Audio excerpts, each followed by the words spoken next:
नमस्कार, जय हिंद। मैं मोहन पाठक और बात करेंगे आज हम प्रधानमंत्री नरेंद्र मोदी द्वारा कही गई वो बात जो अब लोगों को समझने के लिए प्रेरित कर रही है कि वर्ड है तो किसके लिए है। कुछ लोग कह रहे हैं कि ये राजनैतिक रूप से बोला गया है और कुछ लोग कह रहे हैं कि ये उन लोगों के लिए बोला गया है जिन्होंने अपने पद और पावर का दुरुपयोग करते हुए लोगों को नक्सलवाद की जो विचारधारा है उसकी तरफ मोड़ने की कोशिश की है।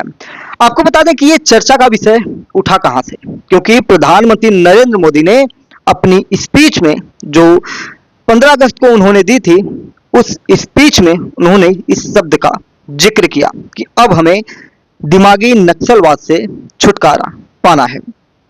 इसी चीज को ध्यान में रख के हमने ये डिटेल से चर्चा ली है, जिससे कि लाल किले से दिमागी नक्सलियों पर प्रधानमंत्री नरेंद्र मोदी ने जो कुछ कहने की कोशिश की है उसको हम और आप किस प्रकार से समझ सकते हैं। साथ ही साथ हम नक्सलवाद के बारे में डिटेल से जानेंगे। जो भी नए साथी हैं वो अगर नक्सलवाद के बारे में नहीं जानते हैं तो उसके बारे में हम डिटेल से चर्चा करेंगे, उसके पूरे इतिहास के बारे में जानेंगे।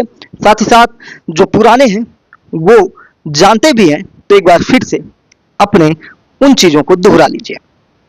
चैनल पर नए हैं तो एमपीएस हिंदी को सब्सक्राइब करके daily current affairs news analysis के लिए हमारे साथ जरूर जुड़िए। आपको बता दें कि प्रधानमंत्री नरेंद्र मोदी ने 15 अगस्त 2026 जो 80वां स्वतंत्रता दिवस था उस दिन अपने भाषण में दिमागी नक्सल की बात की, यानी कि विचारधारात्मक या बौद्धिक नक्सल, इसका प्रयोग किया। उन्होंने कहा कि जंगलों में हथियारबंद नक्सलवाद समाप्त हो रहा है, लेकिन दिमागी नक्सली समाज में अराजकता और हिंसा फैलाने के रास्ते तलाश रहे हैं, जिन्हें पहचान कर अलग थलग करने की जरूरत होगी। अब सरकार इस पर स्पष्टीकरण कैसे दे रही है? जैसे केंद्रीय मंत्री किरण रिजिजू के बयानों के अनुसार दिमागी नक्सली उन्हें कहा गया जो माओवादी विचारधारा का समर्थन करते हैं लेकिन खुद हथियार प्रत्यक्ष रूप से नहीं उठाते, जो भारतीय संविधान और व्यवस्था में विश्वास नहीं रखते हैं, जो देश की एकता, सुरक्षा या संप्रभुता के खिलाफ अलगाववादी ताकतों या विचारों का साथ देते हैं। प्रधानमंत्री नरेंद्र मोदी के अनुसार ऐसे वैचारिक समर्थक सत्ता के गलियारों और समितियों में नीति निर्माण को प्रभावित करते हैं, जिनके खिलाफ वैचारिक स्तर पर सतर्क रहना आवश्यक है। विपक्षी दलों ने इस बयान पर आपत्ति भी जताई और इसे राजनीतिक विरोधियों को दबाने या उनका अपमान करने का प्रयास भी बताया है। यानी कि हर तरीके से अलग अलग तरीके से लोग अपने अपने जो लोगों का विचार है उस हिसाब से जाकी रही भावना जैसी प्रभु मूर्तियां देखी तैसी वाली हाल हो गई है कि जिसको जैसा लग रहा है वो ऐसा समझ रहा है। आपको बता दें कि भारतीय संविधान को नहीं मानना ही इसमें सबसे बड़ी मजबूती है दिमागी नक्सलवाद का, जो अलगाववादियों के साथ खड़े होते हैं और अनुच्छेद 370 का समर्थन करते हैं और जो उत्तर पूर्व को भारत से अलग करने के लिए चिकन नेक कॉरिडोर को काटने की वकालत भी करते हैं। वहीं विपक्ष भी पीएम मोदी के बयान पर आग बबूला हुआ और कई लोगों ने कहा कि हाँ, हम नक्सलवाद हैं। बता दें कि प्रधानमंत्री नरेंद्र मोदी की ये बातें विपक्ष को चुभी हैं और ये कहीं ना कहीं अब चर्चा का विषय बना हुआ है जिसपे हम चर्चा कर रहे हैं। पीएम मोदी ने कहा कि मेरे प्यारे देशवासियों, हम हथियारबंद नक्सल पर लगाम लगाने और देश को उनसे मुक्त करने में सफल रहे। भले ही ये नक्सली चले गए हों, लेकिन दिमागी नक्सली सोच वाले लोग मौके की तलाश में रहते हैं कि कैसे देश में हिंसा किया जा सके या हिंसा करने के रास्ते खोज लिए जाए और देश को गलत दिशा में ले जाया जाए। हमें इन दिमागी नक्सलियों की पहचान करनी होगी, उन्हें अलग थलग करना होगा और एक विकसित देश के लिए युवाओं को एकजुट करना होगा। ये पीएम मोदी की स्पीच के टुकड़ों में से कुछ था जिसको हम एनालिसिस करके बताया। अब इसके बाद क्या था?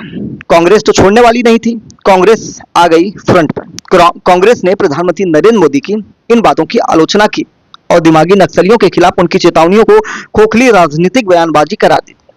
ये वही कांग्रेस है जिनकी झंडारोहण के समय जब राष्ट्रगान बजा तो काफी बेचैनियां दिखी, बात करते हुए नजर आए। साथ ही साथ जब वंदे मातरम गीत बजा तो उसको 3 मिनट जो उसका टारगेट बना हुआ है संवैधानिक प्रक्रिया के तहत जो कानून पास है उतना बजने लगा तो सोनिया गांधी हुई, खड़गे हुए, ये लोग जो कांग्रेस के अध्यक्ष हैं, कांग्रेस के ये लोग इस समय सर्वे सर्वा हैं, ये लोग उसे बंद कराने की कोशिश कर रहे थे।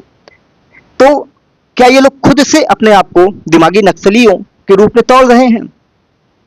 देश की तरक्की के लिए खतरा बने दिमागी नक्सलियों की पहचान करने और उन्हें अलग थलग करने की पीएम मोदी की अपील पर प्रतिक्रिया देते हुए कांग्रेस के एक वरिष्ठ नेता हैं जयराम रमेश, उन्होंने ये कहा कि इस शब्द का कोई वास्तविक आधार ही नहीं है और इसकी तुलना अर्बन नक्सल शब्द को लेकर हुई पिछली बहसों से की है।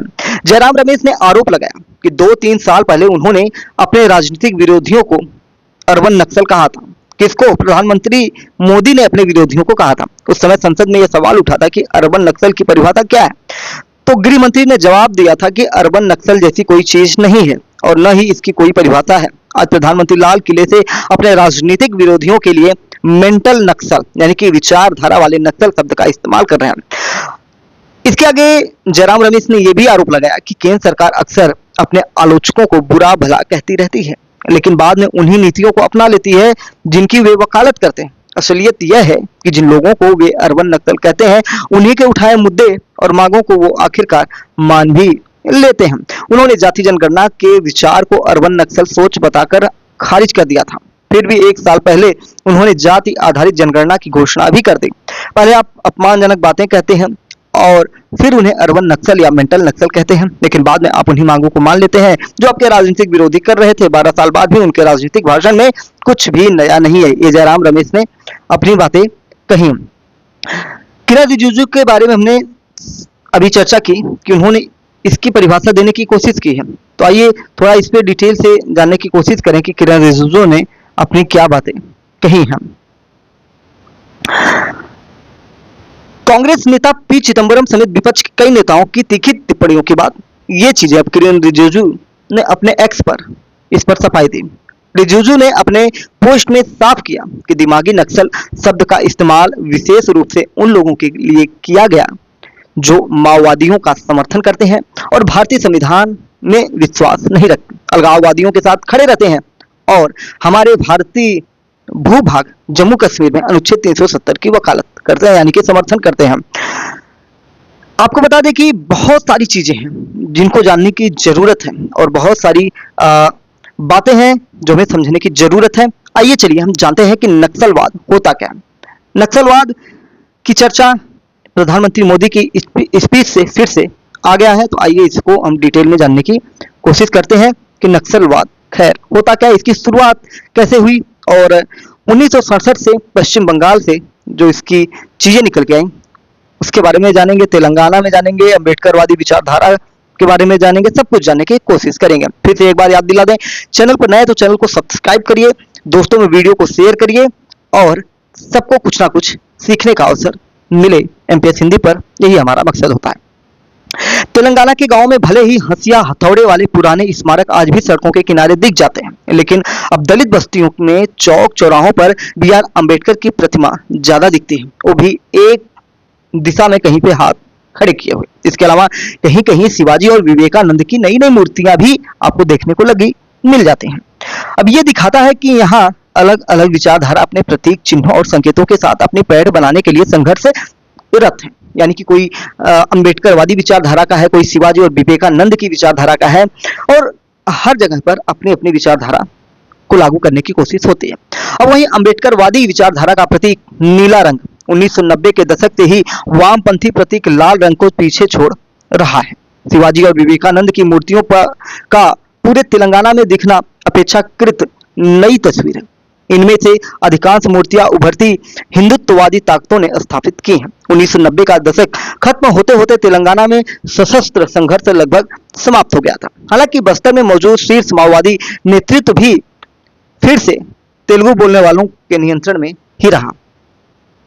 मतलब जो बस्तर में मौजूद शीर्ष माओवादी नेतृत्व है वो तेलुगु बोलने वालों के नियंत्रण में लगातार बना रहा। अगर हम देखें तो केंद्रीय अर्धसैनिक बलों के सामने 31 मार्च 2026 तक नक्सलवाद को पूरी तरह खत्म करने का लक्ष्य रखा गया है। यह समय सीमा केंद्रीय गृह मंत्री अमित शाह ने तय की थी और जो अब बीत चुका है जब हम इस पर चर्चा कर रहे हैं। इनमें बहुत सारे डेवलप किए गए छत्तीसगढ़ के जंगलों में नक्सलियों के साथ मुठभेड़ की कई रिपोर्ट्स आई हैं। उससे ये संकेत मिले थे कि माओवादी आंदोलन अपने आखिरी दौर में चल रहा था। ऐसा दिखता है कि अब माओवादी भी इस बात को समझ चुके हैं कि हथियार डालने वाला पत्र और नेता रुपेश का भविष्य के प्रति अनिश्चय को स्वीकार करना यही दिखाता है कि क्या सशस्त्र आंदोलन के दिन समाप्त हो गए हैं। तो ये सारी चीजें कहीं ना कहीं भारत में नक्सलवाद के समाप्त होने की व्यवस्था को दिखा रहा है। नक्सलवाद की चिंगारी कैसे निकले, कैसे ये पनपा, कैसे शुरुआत हुई, क्योंकि भारत तो आजादी का जश्न मना रहा था 1947 में। तो ये जश्न में जब अंग्रेज चले गए तो ये कौन सी व्यवस्था एक पनपी जो हमारे देश में एक प्रकार से हमारे ही देश के लोग, हमारे ही बीच से लोग निकलकर हमारे ही देश के संविधान के खिलाफ चलने लगे। नक्सलवाद की चिंगारी साल 1967 में पश्चिम बंगाल के नक्सलबाड़ी से भड़की थी। सिलीगुड़ी में सीपीआई-एम के कट्टरपंथी धड़ों ने जमींदारों के खिलाफ कर्ज में डूबे आदिवासियों और भूमिहीन किसानों के साथ मिलकर अभियान शुरू किया। 25 मई को पुलिस ने एक सब इंस्पेक्टर की तीर कमान से हत्या जब हुई तो पुलिस की गोलीबारी में 8 महिलाओं और 2 बच्चों और एक पुरुष की मौत हुई। इसके साथ ही सशस्त्र संघर्ष फैलना शुरू हुआ और चीन की मीडिया ने इसे स्प्रिंग थंडर ओवर इंडिया करार दिया था। यानी कि जब 25 मई को पुलिस के एक जवान की तीर कमान से मृत्यु होती है, तीर कमान यानी कि वो लोग जो आदिवासी लोग हैं उनके पास हथियार के रूप में तीर कमान होता है, भाला होता है, तलवारें होती हैं, यही सारी चीजें होती हैं। तो इसके बाद चाइना ने भी स्प्रिंग थंडर ओवर इंडिया का नाम दे दिया। इससे 2 साल पहले एक स्थानीय सीपीआई-एम नेता चारू मजूमदार के गुरिल्ला युद्ध के जरिए इंडियन स्टेट को उखाड़ फेंकने के मकसद के साथ 8 दस्तावेज तैयार किए। कानून सान्याल और जंगल संथाल के साथ मिलकर उन्होंने शुरुआत में नक्सलबाड़ी आंदोलन का नेतृत्व किया। यह आंदोलन बाद में श्रीकाकुलम, तेलंगाना, बिहार समेत दंडकारण्य के जंगलों तक फैल गया। यह आंदोलन भले ही स्थानीय मुद्दों से जुड़ा था, कौन सा, हंगरी 60s, लेकिन इसका राजनीतिक लक्ष्य कहीं बड़ा था। हंगरी 60s की चर्चा हम कर रहे हैं।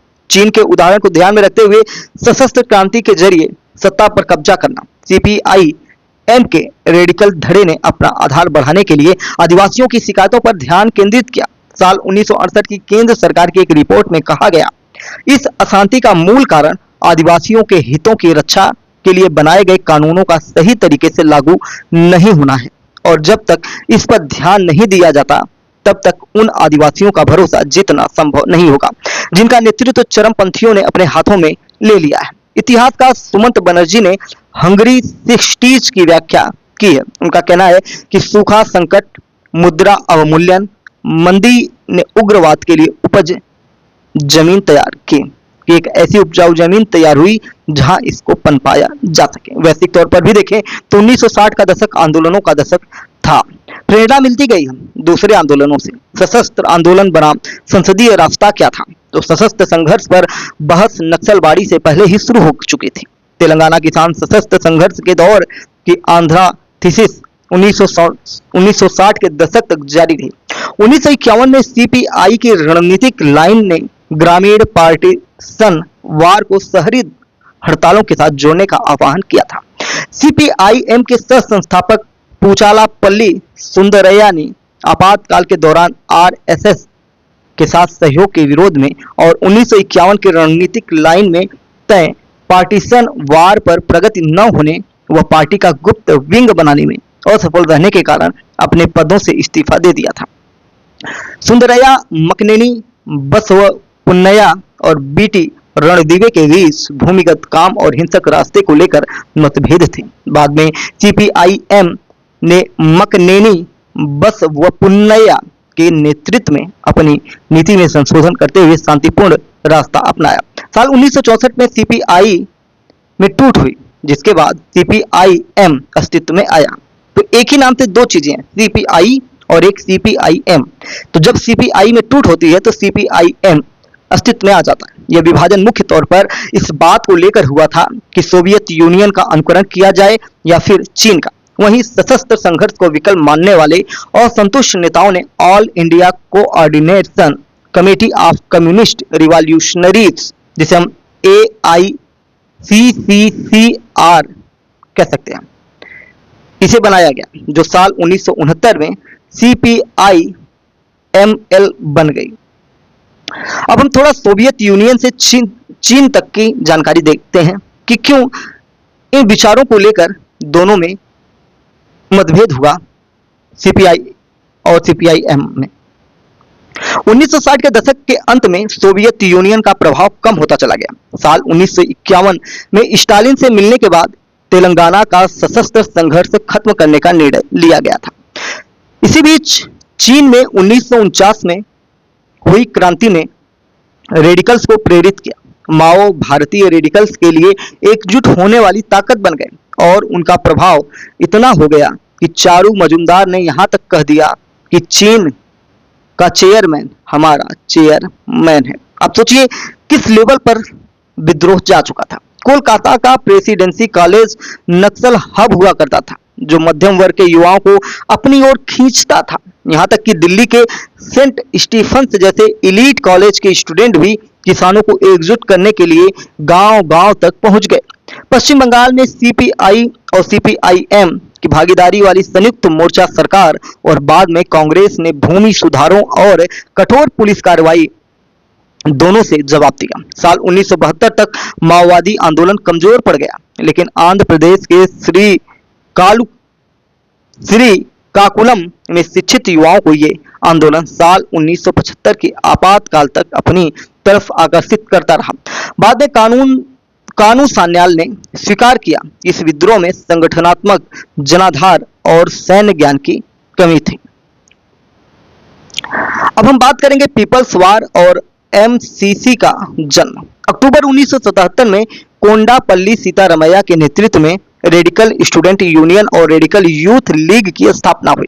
22 अप्रैल 1980 को लेनिन के जन्मदिन पर उन्होंने और उनके साथियों ने आंध्र प्रदेश में CPIML पीपुल्स वार का गठन किया, जबकि कनाई चटर्जी का बिहार ग्रुप बाद में माओवादी कम्युनिस्ट सेंटर MCC बना।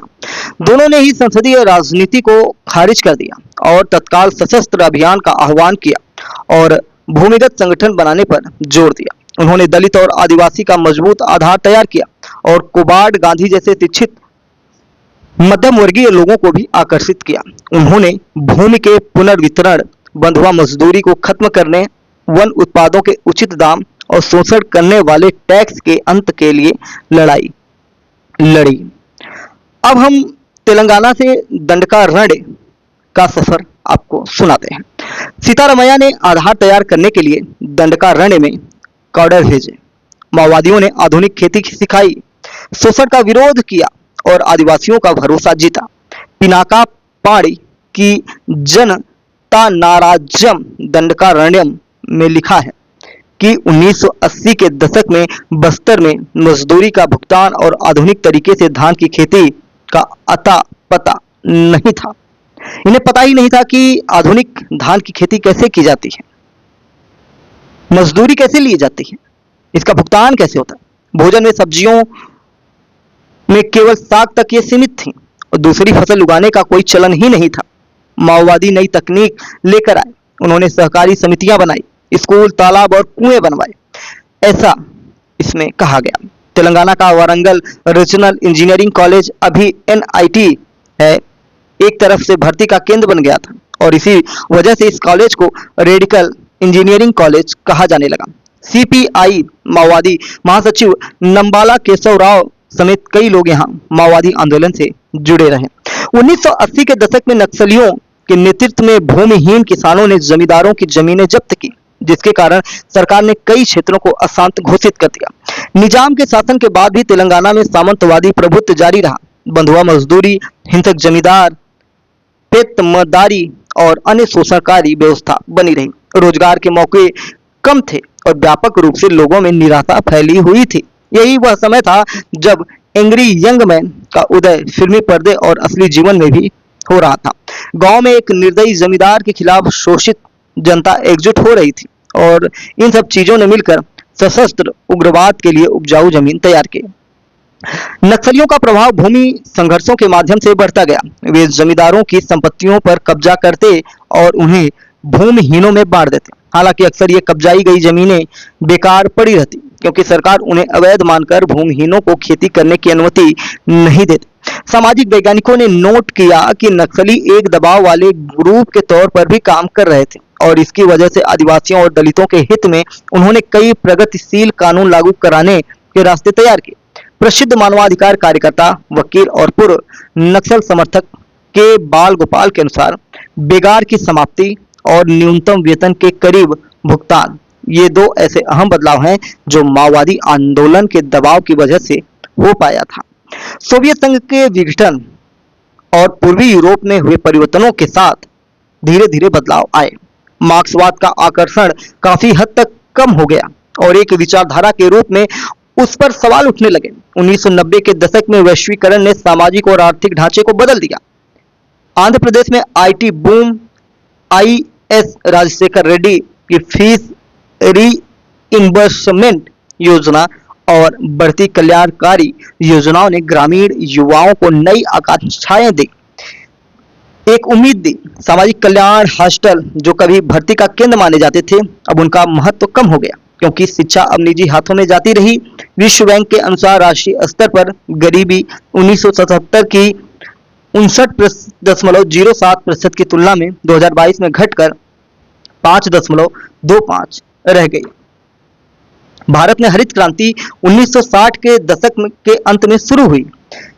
उसने देश को 1980 के दशक के अंत तक खाद्य संकट से उबारने में मदद। समय के साथ बौद्धिक समर्थन कम होता गया। साल 2009 में बाल गोपाल ने लिखा, नक्सली आंदोलन के लगभग 40 साल बाद पीछे मुड़कर देखने पर हैरानी होती है कि महत्वपूर्ण नीतियों से जुड़े ऐसे कितने कम फैसले हैं जिन्हें नक्सली रोकने में सक्षम रहे। मध्यम वर्ग भी दूर होता गया और लोकतंत्र में सशस्त्र संघर्ष पर कई सवाल उठाने लगे। मुठभेड़ों को लेकर बहस, चाहे वे असली हो या फर्जी, खत्म हो गई। माओवादी नेताओं की मौत समाज के लिए अब कोई मुद्दा ही नहीं रह गया। अब यहाँ आती है पहचान की राजनीति और अंबेडकर के बारे में हम जानेंगे। 1990 के दशक में दलित, नारीवादी और साहित्यिक आंदोलनों का उदय होना शुरू हो गया, जो माओवादियों से अलग राह पर चले। बी.आर. अंबेडकर को साल 1990 में भारत रत्न से सम्मानित किया गया। इसके बाद दलित बहुल इलाके जो कभी माओवादियों के गढ़ थे, वो उनसे छूटते चले गए। मंडल आयोग की रिपोर्ट और उससे जुड़े घटनाक्रम के बाद यह और तेजी से होता चला गया और शहरी मध्यम वर्ग में भी उनका समर्थन घटने लगा। अब ये जो चर्चा हम कर रहे हैं, जो चीजें आपको बता रहे हैं, ये एक आर्टिकल है बीबीसी हिंदी का, जिस आर्टिकल के जरिए हम ये आपको चीजें बता रहे हैं। बीबीसी ने कुछ समय पहले एक इंटरव्यू किया था जिसमें कोबाड गांधी ने नक्सल आंदोलन की शुरुआत और उसकी असफलता पर खुलकर बात की थी। गांधी का कहना है कि इस आंदोलन के अपने उद्देश्य को हासिल नहीं करने की वजह सिर्फ उसकी आंतरिक कमजोरी ही नहीं थी, बल्कि स्टेट की भारी ताकत भी थी। उनका मानना है कि इंडियन स्टेट की ताकत तो थी ही, इसके साथ जाति व्यवस्था, सामाजिक विभाजन तथा आदिवासियों के अलग तरह के संघर्ष जैसी जटिलताएं भी आंदोलन के लिए बड़ी बाधा साबित हुई। उनके अनुसार आंदोलन न सिर्फ इन परतदार हकीकत को पूरी तरह समझने में विफल रहा और बल्कि उस पर प्रभावी तरीके से काम भी नहीं कर पाया। हालांकि वो ये मानते हैं कि इन मुद्दों पर इस आंदोलन ने अन्य राजनीतिक शक्तियों की तुलना में अधिक गंभीरता से काम किया। उनके अनुसार जाति के प्रश्न की अनदेखी आंदोलन की दूरदर्शिता की बुनियादी कमी थी। इस वजह से वंचित समूहों को एकजुट कर सार्थक संघर्ष खड़ा करने की उसकी क्षमता को कमजोर कर दिया। अब हम 2004 की शांति वार्ता और सीपीआई जो माओवादी है उसकी चर्चा कर लेते हैं।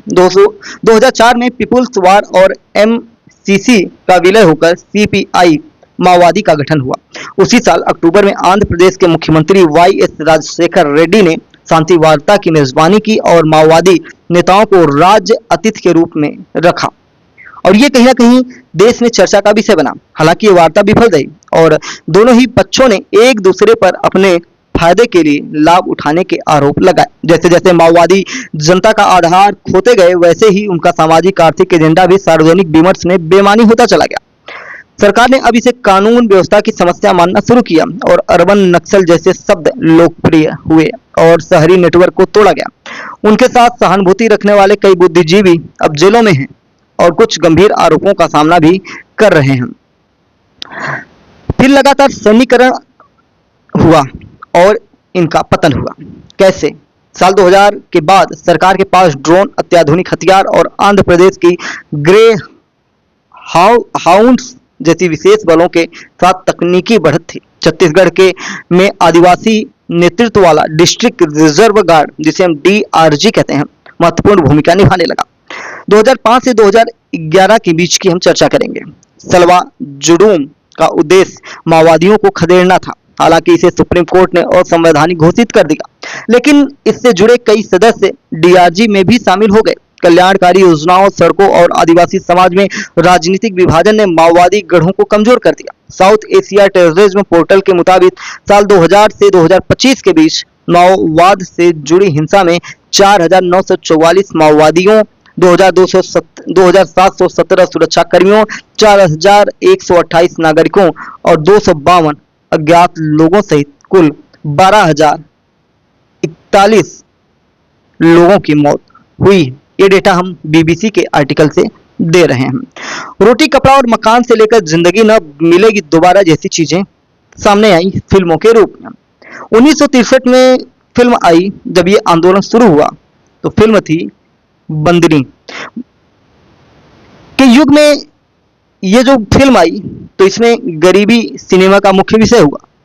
जिंदगी ना मिलेगी दोबारा 2011 तक आते आते सिनेमा का मुख्य विषय ही हट गया और मध्यम वर्ग पर केंद्रित हो गया, और इसके साथ ही माओवाद भी लोगों की कल्पना से जुड़ने में असमर्थ होता चला गया। सबसे पिछड़े क्षेत्रों तक खुद को सीमित करने के कारण नक्सली खुद को हाशिए पर लाते चले गए। बाहरी दुनिया के साथ उनका संबंध लगभग समाप्त सा हो गया। जैसे जैसे भारत शहरीकरण की ओर बढ़ रहा था, नक्सली सुदूर जंगलों तक सीमित रह गए। कोबाड गांधी ने बहुत पहले स्वीकार किया था, आज यह ज्यादातर सबसे पिछड़े जंगलों तक ही सीमित है। ग्रामीण मैदानों में इसकी मौजूदगी बहुत कम है। शहरों की तो बात ही छोड़ दें, लेकिन माओ या नेपाल के प्रचंड की क्रांतियों में राष्ट्रवाद का रंग था, लेकिन भारत के माओवादियों ने देश को एकजुट करने वाला वो पुट नहीं था। लोकतंत्र में जहां कानूनी रास्ते मौजूद हैं, वहां कई लोगों ने सशस्त्र क्रांति को पुरातन सोच की तरह देखा।